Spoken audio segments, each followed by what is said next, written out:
Sandaran Hati, episode 10. Jangan pergi, temani aku. Sejak peristiwa di kala hujan lalu, baik Niloufar juga Naif tak mampu meredam getaran asmara pada diri mereka. Perasaan yang tumbuh di antara keduanya kian mekar, menebarkan aroma cinta hingga ke relung jiwa. Tuntutan melepas rindu, bertatap muka, menghabiskan waktu bersama sudah tak usah ditanyakan lagi. Niloufar yang sebelumnya monoton menjalani hidup kini terlihat bergairah. Tiap sore ia selalu menanti kedatangan Naif dan mereka para karyawan serempak bungkam seperti keinginan bos mereka. Namun beberapa hari terakhir Naif disibukkan oleh pekerjaan. Ia bahkan melanjutkan pekerjaan itu di rumah. Ya, dijadwalkan akan ada pemeriksaan rutin bulan depan. Anggaplah itu evaluasi tahunan yang diadakan oleh pemerintah daerah. Sebagai pegawai baru dan tenaga juga masih muda, ia dilimpahi banyak tugas dengan alasan ilmu baru melahirkan metode kerja baru pula. Juga cukup handal dalam masalah komputerisasi, tidak seperti mereka para senior yang telah berumur. Sudah jam istirahat, keluhnya, merasa waktu bergulir begitu cepat. Rehat sejenak, ia terima ajakan senior makan siang di tempat makan depan kantor. Mengerti sang kekasih tak akan mampir sore nanti, dari toko Niloufar mengirimkan makanan. Seseorang diutus olehnya untuk mengantar sebuah kotak makan yang telah dipesan. Bagaimana? Tanya wanita itu. Begitu ia yang ditugaskan kembali. Itu nona, yang dituju tidak di tempat, jadi saya titipkan pada rekan kerjanya.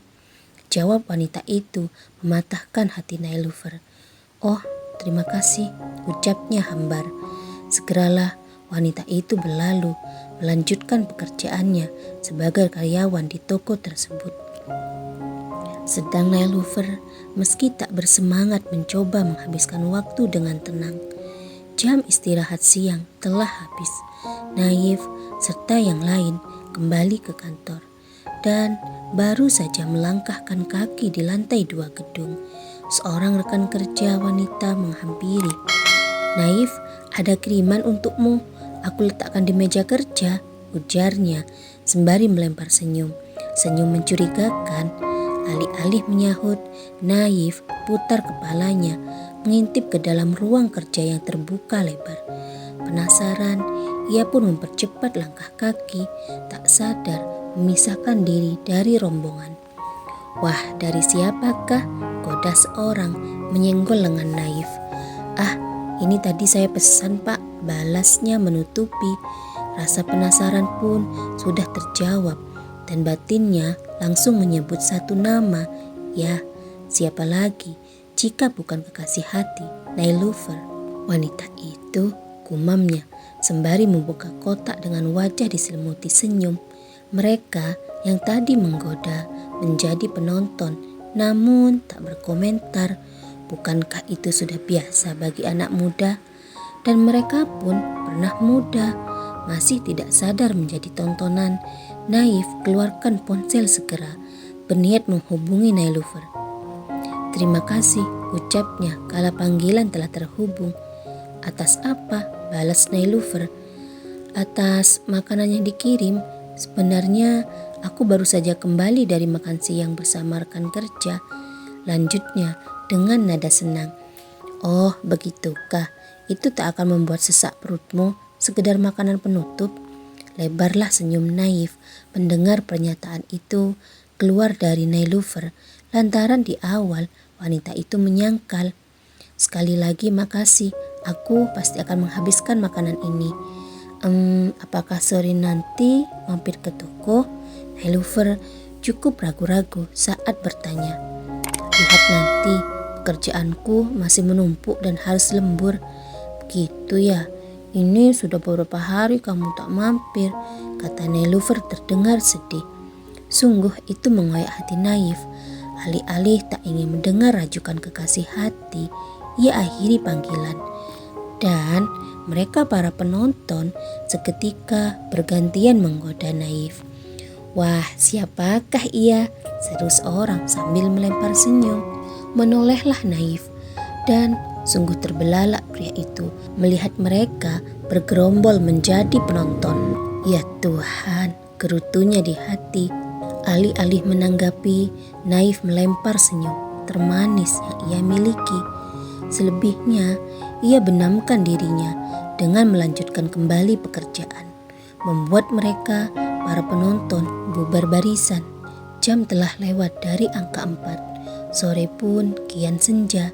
Nilofer tetap setia menunggu, berharap sore ini ia bisa melepas rindu.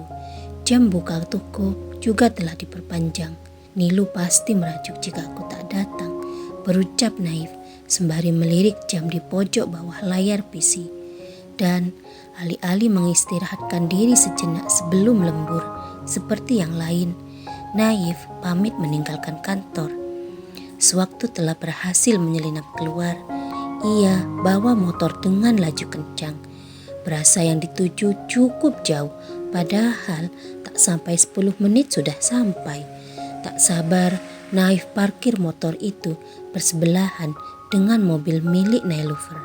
"Sore Nona," sapanya setelah tadi memberi isyarat pada karyawan toko untuk berpura-pura tak melihat. Mendengar suara yang begitu dinanti, spontan Nilofer berpaling. "Kapan kamu datang?" tanyanya dengan binar.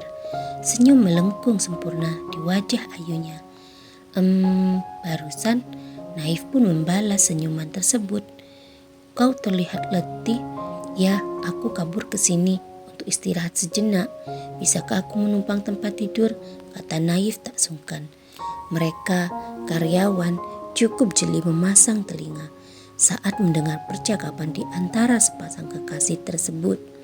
Kasak-kusuk tak terhindari, namun Nilofer tak peduli. Ia dengan santai dan bahagia membawa Naif memasuki ruang pribadi. Jangan pergi, temani aku," pinta Naif menahan wanita itu. Tetapi dengan tegas Nilofer menolak. "Istirahatlah, toko masih cukup ramai," ucapnya, lalu menghadiahkan ciuman di pipi. Yah, di hati Naif sedikit kecewa, namun mau bagaimana, ia harus tetap menjaga kewarasan supaya tak kembali terjerumus birahi yang hanya akan mengundang petaka. Jadilah lelaki itu memejamkan mata, berusaha terlelap setelah tadi berpesan agar dibangunkan. Sore itu, Azad dalam perjalanan pulang dari gudang penyimpanan anggur, melintas di perempatan Wakan Tengah, hatinya terusik. Ditolehnya toko Nilofer yang masih buka. "Sejak kapan sampai sesore ini?" serunya. Ia yang tadinya ingin segera tiba di rumah membalikkan setir. Melihat sebuah motor parkir, sorot mata Azad memandang penuh tanya sekaligus waspada. Dengan tak sabar, keluarlah ia dari mobil, berjalan cepat memasuki toko dan langsung mendatangi Nilofer di meja kasir. "Milik siapa motor di depan itu?" tanyanya, mengagetkan sang adik. Nilofer tersentak dan seketika itu mulutnya membisu bercampur tegang. Para karyawan toko pun tak kalah tegangnya. Senyaplah suasana di dalam toko dalam sekejap. Kesal tak dijawab. Sekali lagi Azad bertanya, bahkan menunjuk motor di luar toko. Seorang karyawan memberanikan diri menyahut saat melihat tampang Nilofer yang telah terpojok. "Itu milik saudara saya, numpang parkir." Berjalan keluar dari balik rak etalase, ia menampakkan diri. Seketika Azad berbalik badan, hendak melihat siapa yang bersuara. "Numpang parkir," dua alis Azad saling terpaut hingga membuat kerutan di dahi, pertanda lelaki itu tak puas dan menuntut penjelasan lebih. "Maaf, tadi sudah meminta izin, sekarang sedang bersama temannya yang juga membawa motor," imbuhnya meski tergugup. Oh, hanya itu tanggapan dari Azad. Selebihnya ia tak mau mengurusi hal yang dianggap bukan urusan dia lagi. Berpalinglah Azad, namun lagi-lagi melontarkan tanya, bukan pamit. Sejak kapan jam toko diperpanjang? Oh Tuhan, sungguh setiap pertanyaan yang keluar seolah membuat senam jantung saja. Dada Nelufer serasa terhimpit. Mana lagi memikirkan Naif di dalam sana. Tuh, kapan hari ada anak-anak kesini pas hendak ditutup, kata Nelufer tak begitu pandai mengarang cerita. Hanya karena itu, tuntut Azad belum puas. Penuh perjuangan, Nelufer berupaya menyusun argumen. Tepat saat itu, di luar toko, seorang wanita mengenakan setelan kemeja serta celana kain model slim fit menerobos masuk. Siapa dia? Siapa lagi jika bukan Cassandra? Hai, sapanya ditujukan pada Nelufer. Tak hanya Nelufer yang menoleh, Azad yang mengira Cassandra menyapa dirinya turut berpaling. Oh, sorry, kata Cassandra melihat tatapan tak bersahabat Azad, sedang Nelufer dengan ramah menyambut wanita tersebut. Bahkan untuk meloloskan diri dari sang kakak, wanita itu berlagak akrab. Ia bahkan keluar dari meja kasir, menemani Cassandra mencari apa yang hendak dibeli. Azad tak bergerak sama sekali dari tempat ia berdiri, hanya bola mata mengikuti pergerakan keduanya. Hanya ini saja dokter, tanya Nelufer, merasa terlalu singkat. Ia khawatir yang di luar bosan menunggu, terang Cassandra dengan polos menjawab. Walau masih ingin mengulur waktu, Nelufer pun bergegas kembali ke meja kasir. Tepat sebelum Cassandra mengeluarkan dompet dari dalam tas, suatu siasat demi mengamankan diri terlintas di benak Nelufer. Tak ada keraguan baginya kala berkata, dokter, pulang dengan kakak saya saja. Apa? Bukan hanya Cassandra yang terbelalak. Azad tak kalah terbelalak. Pria itu lekas membuka mulut, namun kalah cepat dari Nelufer. Ya, wanita itu sudah siaga, tak mau memberikan kesempatan bagi Azad menyahut. Kakak, beri dokter ini tumpangan. Bukankah kakak hanya seorang diri? Mendelik mata Azad, sedang dua gigi mengatup lantaran tak bisa menyahut, apalagi melampiaskan kemarahan. Masih teringat akan image itulah yang membungkam pria itu. Merasa Azad tak senang, juga tak sudi memberi tumpangan, Cassandra pun bersuara, maksudnya menolak usulan Nelufer tersebut.